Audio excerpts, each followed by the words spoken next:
Prepárate para conocer la trayectoria de un hombre que cambió el destino de las naciones, pero que no aparece en las páginas de la Biblia cristiana. Una historia marcada por visiones, guerras, dilemas espirituales y una fe inquebrantable que hasta el día de hoy divide opiniones y religiones. Dale me gusta a este video, suscríbete al canal, activa las notificaciones y comenta desde dónde estás escuchando esta historia. Tu opinión es fundamental para que podamos seguir trayéndote contenido que te haga reflexionar. Cuando escuchamos hablar de grandes nombres religiosos, es natural que casi instantáneamente nos venga a la mente la figura de Jesucristo. Para los cristianos, Él es el Hijo de Dios, el Mesías prometido, el camino, la verdad y la vida. Pero a lo largo de la historia surgieron otros líderes espirituales que cambiaron el curso de la humanidad, provocaron guerras, crearon imperios y marcaron generaciones. Entre ellos se encuentra Mahoma, el fundador del Islam, una religión que a pesar de haber surgido siglos después de que se escribiera la Biblia, se convirtió en una de las más grandes del mundo. Pero, ¿quién era Mahoma? ¿Por qué no aparece en la Biblia? ¿Su aparición fue prevista de algún modo en los textos sagrados o fue un líder que desafió las escrituras creando un nuevo camino espiritual apartado del plan divino revelado a los profetas bíblicos? Este vídeo profundizará en esta intrigante historia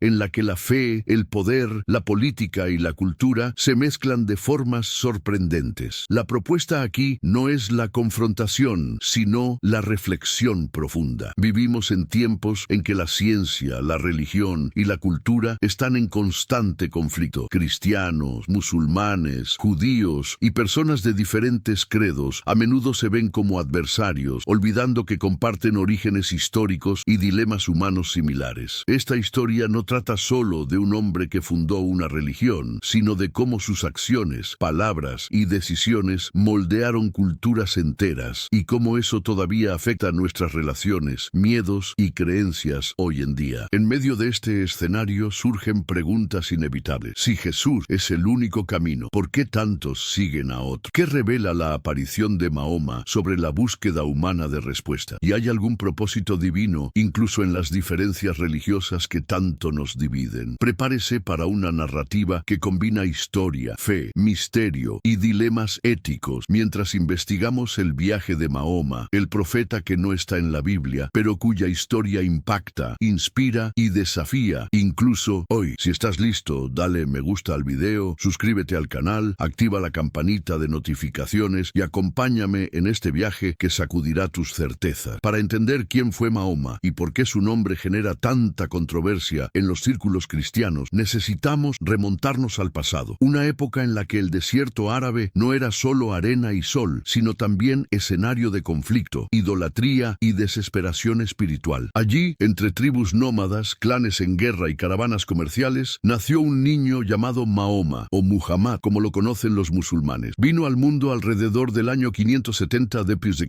en la ciudad de la Meca, actual Arabia Saudita. En aquella época, la región estaba dominada por cultos politeístas. Se adoraba a dioses e ídolos en templos y santuarios, el más famoso de los cuales, la Kaaba, existía incluso antes del Islam. Curiosamente, la Kaaba, hoy el lugar más sagrado para los musulmanes, albergaba estatuas de varias deidades, en una mezcla de creencias que guardaban poca o ninguna semejanza con las tradiciones monoteístas de Abraham, Moisés o Jesús. A diferencia de Jesús, que nació en medio de profecías bíblicas, en un linaje mesiánico cuidadosamente registrado por los evangelistas, Mahoma nació huérfano y poco después perdió a su madre. Fue criado por su abuelo y luego por su tío. Desde muy pequeño vivió rodeado de las desigualdades de una sociedad brutal. Los pobres y los huérfanos eran explotados, las mujeres eran tratadas como mercancías y prevalecía la ley del más fuerte. Creció cuestionando todo esto. A la edad de 25 años, Mahoma se casó con una rica comerciante llamada Khadija, quien también se convertiría en su mayor partidario. Era una mujer fuerte e influyente, algo inusual en una época en la que el papel femenino estaba restringido y era casi invisible. Este matrimonio por sí solo muestra cuán diferente era Mahoma de muchos de sus contemporáneos. Pero, ¿qué hizo de Mahoma un personaje tan notable y al mismo tiempo controvertido para los cristianos? Fue a partir de los 40 años que empezó a afirmar que recibía revelaciones de Dios transmitidas transmitidas por el ángel Gabriel. Sí, el mismo Gabriel de la tradición cristiana que anunció el nacimiento de Jesús a María. Aquí comienza uno de los grandes puntos de tensión entre cristianos y musulmanes. Ambos afirman seguir al Dios de Abraham, pero con interpretaciones y caminos diferentes. Según Mahoma, Dios, a quien llamó Alá, lo había elegido como el último y definitivo profeta, el sello de los profetas. Esto significa que, para los musulmanes, Mahoma no vino a anular a Moisés, a David, a Isaías o incluso a Jesús, sino a completar el mensaje divino. Y aquí está la diferencia. Para el cristiano, Jesús es la revelación última e irreemplazable de Dios. En la Biblia, en Juan 14:6, Jesús afirma: "Yo soy el camino, la verdad y la vida. Nadie viene al Padre sino por mí". Para los cristianos no hay lugar para un último profeta después de Cristo. Esta divergencia no es solo teológica, sino existencial. Si Mahoma tiene razón, el cristianismo ha fracasado. Si Jesús es quien dice ser, Mahoma no podría haber recibido revelaciones de Dios. ¿Pero qué predicó realmente Mahoma? Inicialmente los mensajes eran simples. Hay un solo Dios que no tolera ídolos y todos los hombres deben someterse a él. De ahí el nombre Islam, que significa sumisión. Mahoma denunció los abusos de las élites, defendió a los huérfanos, a las viudas y a los más débiles, lo que lo convirtió en un peligro para los líderes de la Meca. Pronto comenzó a ser perseguido. Alrededor del año 622 d.C.,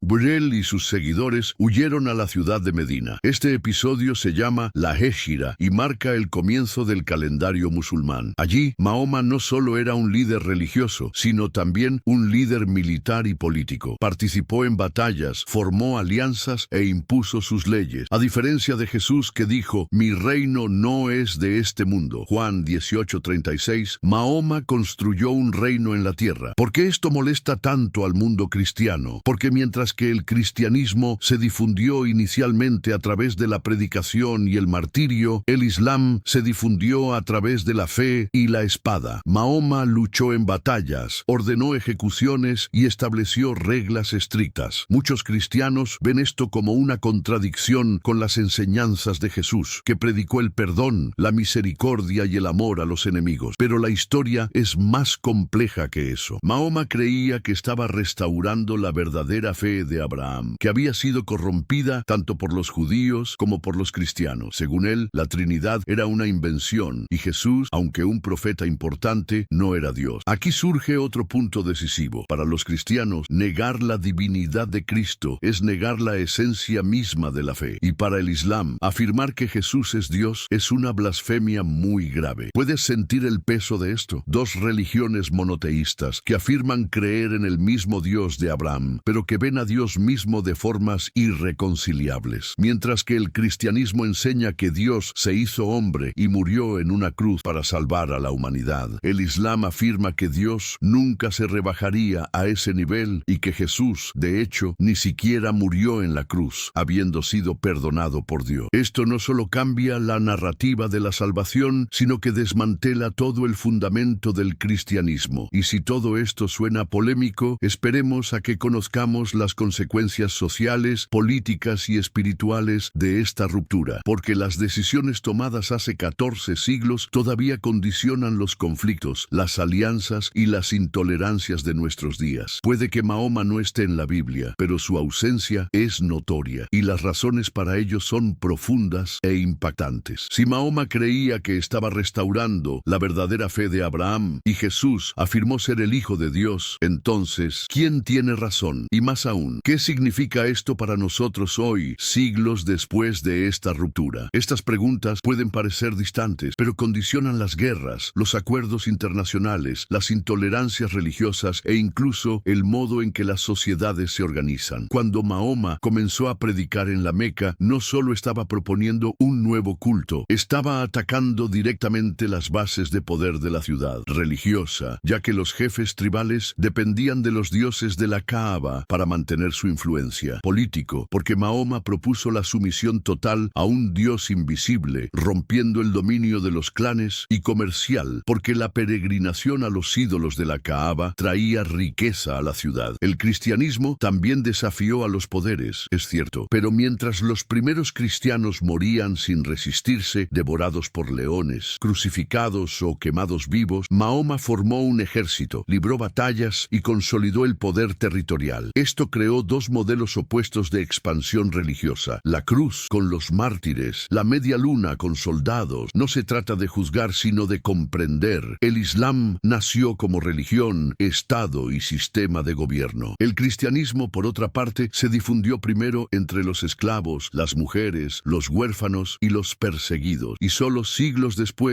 se convirtió en la religión oficial del Imperio Romano. ¿Es posible reconciliar estos dos mundos? El problema es el siguiente: las opiniones sobre Dios son incompatibles. En el cristianismo, Dios es amor. 1 Juan 4:8. Dios se hizo hombre, vivió entre nosotros, murió y resucitó. En el Islam, Dios es misericordioso y justo, pero jamás se rebajaría a ser hombre. Jesús fue un gran profeta, pero nunca murió en la cruz, y ciertamente no es Dios. Si ponemos estas afirmaciones una al lado de la otra, nos daremos cuenta: una anula a la otra. Y esto no es un detalle teológico. Esto significa que una de las dos religiones está equivocada en sus fundamentos más profundos. El mundo moderno intenta simular que es posible reconciliarlo todo, que todas las religiones conducen a Dios, que al final es todo lo mismo, pero no lo es. Si Jesús es Dios, como dice el cristianismo, entonces Mahoma no podría ser el último profeta verdadero, porque lo negó. Si Mahoma recibió la verdadera revelación, entonces los cristianos estarían adorando a un hombre como Dios, el mayor pecado posible en el Islam. Y ahora, ¿qué verdad vale la pena? Este choque no se quedó en el terreno de las ideas. Después de la muerte de Mahoma en el año 632 d.C., sus seguidores se extendieron rápidamente por Arabia, el norte de África, partes de Asia y Europa. Hubo siglos de expansión islámica, a menudo por la fuerza, dominando regiones cristianas y judías. Las iglesias fueron destruidas, las sinagogas prohibidas y pueblos enteros fueron sometidos a la nueva fe. Los cristianos reaccionaron con las cruzadas. Siglos de sangrientas guerras por la posesión de Jerusalén, ciudad santa para ambos. Miles murieron en nombre de Dios. Ambos lados se consideraban instrumentos de la voluntad divina. Todo porque dos hombres dijeron: yo hablo en nombre de Dios, y sus palabras se contradicen. En el siglo XXI, con el discurso de la tolerancia, la libertad religiosa y los derechos humanos, este conflicto parece viejo y obsoleto. Pero basta con mirar las tensiones en Medio Oriente, los atentados, la persecución de los cristianos en los países islámicos, las leyes estrictas contra la conversión y, por otro lado, los prejuicios contra los musulmanes en Occidente. Todo sigue pulsando, todo todavía duele, porque el mundo no sabe cómo lidiar con verdades absolutas en conflicto. La gente quiere creer que cada uno tiene su propia verdad. Pero cuando dos verdades afirman lo contrario y exigen obediencia total, el conflicto es inevitable. Son como dos espadas afiladas. No se puede permitir que el otro siga existiendo sin amenazar su propia espada. Mientras Jesús dijo: amad a vuestros enemigos, Mateo 5:44. Si alguien te golpea en una mejilla, preséntale también la otra, Lucas 6:29. Muhammad en el Corán declaró: combate a quienes no creen en Alá ni en el último día, ni siguen la religión verdadera de entre quienes recibieron el libro, judíos y cristianos, hasta que paguen la yizia, impuesto, y se sometan. Sura 9:29. Veamos de nuevo cómo las posturas son diferentes. Jesús rechaza la violencia y se sacrifica. Mahoma confronta, gobierna y establece el dominio. Por supuesto, el Islam también habla de misericordia, y el cristianismo también ha tenido episodios violentos en su historia. Pero los orígenes importan, y el mensaje original de los fundadores determina el espíritu de la religión. Cuando un cristiano persigue o mata, desobedece a Cristo. Cuando un musulmán lucha por la expansión de la fe, obedece a Mahoma. Es difícil decirlo, pero es cierto, porque contradice la Biblia. Si Jesús es quien dijo ser el Hijo de Dios, Salvador, Dios encarnado, entonces no puede haber un nuevo profeta que lo niegue. El mismo apóstol Pablo advirtió: si aun nosotros o un ángel del cielo os anunciare otro evangelio diferente del que os hemos anunciado, sea anatema. Gálatas 1:8. Es decir, cualquier nueva revelación, cualquier otro camino, cualquier otro profeta que niegue a Cristo como Dios es falso, según la Biblia. Y eso es exactamente lo que hizo Mahoma. Por eso su nombre no aparece en la Biblia. Por eso no pudo figurar allí. Es por eso que su existencia divide al mundo hasta el día de hoy. Hoy también tienes que elegir qué historia creer, en qué verdad poner pones tu fe. Porque estos dos mensajes no coexisten pacíficamente. Exigen lealtad total. Puedes ignorarlo. Puedes intentar convencerte de que puedes reconciliarlo todo. Quizás pienses que la religión es cosa del pasado, pero en algún momento, en la vida o en la muerte, surgirá la pregunta: ¿quién es Jesús? ¿Quién es Mahoma? ¿Y quién habla en nombre de Dios? Hasta ahora hemos hablado de hechos, de textos sagrados, de historias de guerra, de dominación y de enfrentamiento entre dos mensajes, el de Jesús y el de Mahoma. Pero lo que pocos saben y casi nadie discute es que no se trata solo de una disputa histórica o religiosa. Es una batalla espiritual invisible que afecta directamente tu vida, tu alma y tu destino eterno. Y lo más aterrador, no tienes forma de escapar de esta elección. Incluso aquellos que deciden no elegir ya han tomado partido. Detrás de las diferencias culturales, las guerras y las políticas religiosas, hay una confrontación silenciosa y personal. Aunque muchos ven las religiones como opiniones, el cristianismo y el islam son verdades absolutas y excluyentes. Ambos estados, solo hay un Dios. Solo hay un camino aceptable delante de él. Negar este camino trae condenación. El shock es inevitable. Jesús dijo: yo soy el camino, la verdad y la vida. Nadie viene al Padre sino por mí. Juan 14:6. Muhammad dijo: la religión antes de Alá es el Islam. Sura 3:19. Quien busque una religión distinta al Islam nunca será aceptado, y en la otra vida será de los perdedores. Sura 3:85. ¿Lo entiendes? Ambos hablan de salvación. Ambos prometen el paraíso. Ambos afirman que es el único camino posible. Pero sus exigencias y sus visiones sobre Dios, el pecado y la eternidad son irreconciliables. Si Jesús tiene razón, Mahoma está condenado. Si Mahoma tiene razón, los cristianos están condenados. Está duro, es incómodo, pero es real. Es por eso que la mayoría de la gente evita pensar en estas cosas. Es más fácil seguir adelante con la vida, pagar las cuentas, resolver los problemas cotidianos que enfrentar los problemas eternos. Después de todo, ¿quién quiere perder el sueño preguntándose qué sucede después de la muerte? ¿Quién quiere enfrentarse a la posibilidad de haber pasado toda su vida creyendo algo equivocado? ¿Quién quiere poner en riesgo su orgullo, su cultura, su familia o sus creencias por una decisión tan radical? La verdad es aterradora, porque, a diferencia de una mentira, requiere acción. Jesús dijo: conoceréis la verdad, y la verdad os hará libres. Juan 8:32. Pero esta libertad tiene un alto precio. Exige el abandono de viejos hábitos, viejos dioses, viejas certezas. Se necesita coraje para reconocer que todo lo que creías correcto puede estar equivocado. A medida que transcurre tu vida diaria, ahora se está librando una batalla espiritual a tu alrededor. No ves, no oyes, no tocas, pero existe. Pero la Biblia dice: porque nuestra lucha no es contra sangre y carne, sino contra principados, contra potestades, contra los gobernadores de este siglo de tinieblas, contra huestes espirituales de maldad en las regiones celestes. Efesios 6:12. Y el Corán también reconoce esta dimensión. Di: me refugio en el Señor del alba, del mal de las cosas que Él creó, del mal de la oscuridad cuando se intensifica, del mal de quienes soplan sobre nosotros y del mal del envidioso cuando envidia. Sura 113:1-5. Ambas escrituras afirman que hay fuerzas invisibles que tratan de controlar, engañar o guiar al hombre. La diferencia radica en cómo se identifican y se combaten. Para los cristianos, el nombre de Jesús es el arma definitiva contra la oscuridad. Para los musulmanes, el nombre de Alá y la repetición del Corán alejan el mal. Dos nombres, dos métodos, dos fuerzas. ¿Cuál es verdadera? Podrías pensar: no soy religioso, no tengo nada que ver con esto. Pero según la Biblia y el Corán, nadie es neutral. Todos los seres humanos estamos conectados espiritualmente a una de estas verdades, o a una mentira que se esconde entre ellas. Jesús afirmó: el que no está conmigo, contra mí está. Mateo 12:30. Muhammad ordenó: luchad hasta que no haya más idolatría y la religión pertenezca solo a Alá. Sura 8:39. Ambos requieren una rendición total. Ambos ven la neutralidad como una traición. Esto significa que tu alma, aunque no lo sepas, ya se está moviendo en una de dos direcciones. Solo tienes que averiguar cuál es. El tiempo pasa, la vida continúa, y la mayoría de las personas solo se dan cuenta de la eternidad cuando llama a su puerta. Con una mala noticia, con la pérdida de alguien, con una enfermedad inesperada o con su último aliento. Allí ya no hay discusiones teológicas ni debates académicos. académicos. Solo queda la pregunta, ¿a dónde voy? Y entonces cada palabra, cada elección, cada creencia se revela. Si la Biblia está en lo cierto, solo Jesús puede salvar. Si el Corán es correcto, solo la sumisión a Alá garantiza la salvación. No hay plan B, no existe la reencarnación, no hay una segunda oportunidad. Tienes dos opciones: ignorarlo, fingir que no importa, seguir con la vida tal como es. Afróntelo de frente, investigue a fondo, ore, busque y decida. No para agradar a la religión, al pastor o al imán, sino por respeto a su propia alma. Si la eternidad existe, y ambos libros sagrados así lo dicen, entonces nada más importa fuera de ella. Todo lo demás es humo. Puedes ganar el mundo entero y perder tu alma. Esto es lo que advirtió Jesús. ¿De qué le sirve al hombre ganar el mundo entero si pierde su alma? Mateo 16:26. Muhammad también advirtió sobre esto. El mundo es una prisión para el creyente y un paraíso para el incrédulo. Hadith Sahih Muslim 2956. Ambos están de acuerdo. La vida aquí es fugaz, el otro es eterno. No elegiste nacer donde naciste, no elegiste a tus padres, ni tu cultura, ni tu idioma, pero tú elegirás dónde va tu alma. Y esta decisión implica un nombre: Jesús o Mahoma. Ambos afirman ser portavoces de la verdad. Ambos se presentan como mensajeros de Dios. Ambos prometen salvación, pero solo uno puede tener razón, y tu eternidad depende de ello. Mucha gente cree que la religión es simplemente un asunto personal, una elección íntima, sin mayores consecuencias para el resto de la sociedad. Pero la historia demuestra exactamente lo contrario. Desde el surgimiento del cristianismo y del islam, el planeta ha sido moldeado por la tensión entre estas dos visiones del mundo. Y aunque pienses que no te afecta, lo cierto es que esta disputa está en el corazón de muchas de las guerras, leyes y crisis culturales que ocurren hasta el día de hoy. Primero que todo, es necesario entender que Jesús y Mahoma no vinieron solo a predicar la espiritualidad. Presentaron dos proyectos de sociedad, dos conceptos de civilización, dos modelos de autoridad. Jesús enseñó: mi reino no es de este mundo. Juan 18:36. Su enfoque estaba en la transformación espiritual interior, en preparar al hombre para el reino eterno de Dios. Por eso, Él no estableció un gobierno, Él no tomó las armas, Él no creó leyes civiles. Mahoma, por otro lado, fundó una comunidad teocrática en Medina, gobernó militarmente y estableció leyes civiles y religiosas. Para él, la religión y el Estado eran inseparables. La voluntad de Alá debe ser ley en el mundo físico, castigando a los transgresores e imponiendo la moralidad divina. Dos caminos, dos sistemas, dos futuros. Pocas personas lo saben, pero los primeros siglos del Islam estuvieron marcados por conquistas militares en nombre de Alá. Menos de 100 años después de la muerte de Mahoma, el imperio islámico ya había dominado todo el Medio Oriente, África del Norte, España, partes de Asia Central. La expansión fue rápida, violenta y basada en el concepto de yihad, esfuerzo o lucha por la causa de Dios. Mientras tanto, el cristianismo, inicialmente perseguido, se difundió pacíficamente a través de la predicación hasta convertirse en la religión oficial del Imperio Romano en el siglo IV. Dos fuerzas que se mueven en direcciones opuestas: uno por la espada y la imposición de la ley de Alá, otro de conversión y un mensaje de amor y perdón. Durante siglos, cristianos y musulmanes libraron guerras directas, las más famosas de las cuales fueron las cruzadas. Pero el conflicto nunca terminó, simplemente cambió de forma. En el siglo XXI, el choque entre estas visiones todavía configura el mundo, aunque de una manera más sutil. Leyes sobre la libertad religiosa. En los países cristianos hay libertad para cualquier religión. En países islámicos, naciones como Arabia Saudita e Irán prohíben la conversión al cristianismo, castigan la blasfemia con la pena de muerte y persiguen a las minorías religiosas. Guerras modernas. Muchos de los conflictos en Oriente Medio, África y Asia están motivados por la idea de ampliar o proteger el dominio religioso. Grupos extremistas como el Estado Islámico, Boko Haram y Al-Qaeda surgieron con el ideal de retomar el proyecto original de Mahoma, un gobierno islámico global bajo la ley de Alá. Disputas culturales. En Europa hay enfrentamientos entre las leyes seculares y las costumbres islámicas importadas por millones de inmigrantes musulmanes. Cuestiones como el uso del burka, el matrimonio infantil, la poligamia, las leyes de blasfemia y los derechos de las mujeres dividen a las sociedades. El occidente secular. Mientras tanto, los países de tradición cristiana están abandonando sus valores bíblicos, y esto crea otro tipo tipo de crisis. Sin la moral cristiana que sustenta sus leyes y su cultura, el vacío espiritual y moral se llena con ideologías confusas o extremistas. Lo que una vez estaba claro entre el bien y el mal, Dios y el pecado, el cielo y el infierno, se disuelve, y el resultado son sociedades en crisis, donde el suicidio está en aumento, las familias se desintegran, el crimen está aumentando, la identidad cultural se pierde todo, porque la elección que debe hacerse entre los dos caminos continúa posponiéndose. Es común oír hablar de diálogo interreligioso y de tolerancia universal, pero los mismos textos sagrados muestran que esta coexistencia completa es imposible, porque las verdades son opuestas. Jesús dijo: el que crea y sea bautizado será salvo, el que no crea será condenado. Marcos 16:16. El Corán afirma: combatid a quienes no creen en Dios ni en el último día, y no prohibáis lo que Dios y su mensajero han prohibido, hasta que paguen el impuesto jizya con humildad y sumisión. Sura 9:29. Ambos sistemas quieren salvar, proteger y gobernar, pero no pueden coexistir plenamente. Uno de los dos debe ceder o ser eliminado. Por lo tanto, al negarse a elegir, la humanidad solo pospone la confrontación final. Quizás incluso pienses que nada de esto llega a tu vida, pero basta. Cuando las leyes, las políticas, los comportamientos e incluso el entretenimiento se ven afectados por la falta de esta decisión espiritual, usted cosecha las consecuencias. Cuando un país prohíbe la predicación sobre Jesús porque ofende a otra fe, la libertad religiosa muere. Cuando las leyes están moldeadas por valores religiosos que no admiten derechos civiles, se destruye la cultura. Cuando los gobiernos intentan borrar toda religión, creando un Estado sin Dios, la moral se derrumba. Todo esto proviene de la negativa a elegir. O Jesús es la verdad y su enseñanza debe prevalecer, o bien Muhammad es el mensajero final y la ley islámica debe ser impuesta. Mientras el mundo intenta mantenerse al margen, se destruye a sí mismo desde dentro. Si la humanidad tuviera el coraje de resolver este impasse, el mundo cambiaría radicalmente, hacia un lado o hacia el otro. Pero la cobardía espiritual, el miedo a la verdad, el apego a las tradiciones y la búsqueda de lo políticamente correcto han transformado el planeta en un campo de tensión invisible. Y quienes pagan el precio son la gente común, atrapados en guerras ideológicas. No hay libertad para creer o no creer, sufriendo crisis morales y espirituales, gobernado por leyes confusas y contradictorias. Todo porque nunca se hizo la elección, pero puedes hacer el tuyo propio y libérate de esta cadena invisible. Mientras reflexionamos a lo largo de este vídeo, las decisiones espirituales que tomamos no son simplemente decisiones personales. Tienen el poder de transformar no solo nuestras vidas, sino también la eternidad. Cuando hablamos de Mahoma y Jesús, hablamos de figuras que dejaron su huella en la historia de forma innegable. Sin embargo, la pregunta que flota en el aire es: ¿cuál es el verdadero camino hacia la salvación? La religión que seguimos configura nuestra visión del mundo, nuestras relaciones, nuestra moralidad y sobre todo nuestro destino eterno. Para millones de personas, tanto el Islam como el cristianismo son caminos válidos hacia Dios, pero la Biblia y el Corán presentan relatos diferentes sobre quién es el verdadero Salvador, quién es el profeta enviado por Dios y cómo alcanzar la vida eterna. ¿Qué pasa con aquellos que siguen estos caminos? ¿Cuáles son las consecuencias espirituales de cada elección? La historia de Jesús, tal como se cuenta en la Biblia, es profundamente única. No solo predicó un mensaje de amor, perdón y reconciliación con Dios, sino que mediante su muerte en la cruz pagó el precio por los pecados de la humanidad. Para los cristianos, la salvación no se basa en obras humanas ni en una serie de obligaciones a cumplir, sino en la fe en Cristo y en la aceptación del sacrificio que Él hizo por todo. En el Evangelio de Juan 14:6, Jesús afirma: yo soy el camino, la verdad y la vida. Nadie viene al Padre sino por mí. Este versículo es central para la fe cristiana porque establece que no hay otro camino hacia la reconciliación con Dios excepto a través de Jesucristo. Para los cristianos, la muerte y la resurrección de Jesús son la clave de la vida eterna, un regalo gratuito dado a todos los que creen en Él. Esta creencia trae consigo la promesa de una vida transformada y la esperanza de un futuro eterno con Dios. Elegir a Jesús no es solo una cuestión de religión, sino de un compromiso con la verdad divina y el perdón inconmensurable que Él ofrece. Por otro lado, el Islam predica el mensaje de Mahoma, un un hombre que según los musulmanes recibió las últimas palabras de Dios reveladas en el Corán. Para los seguidores del Islam, la sumisión a Alá y su voluntad es la clave para alcanzar la salvación. Mahoma no se ve a sí mismo como el Hijo de Dios, sino como el último profeta enviado para corregir los errores de sus predecesores, incluidos los judíos y los cristianos. En el Corán, la fe en Alá y la observancia de los 5 pilares del Islam, la oración, el ayuno, la caridad,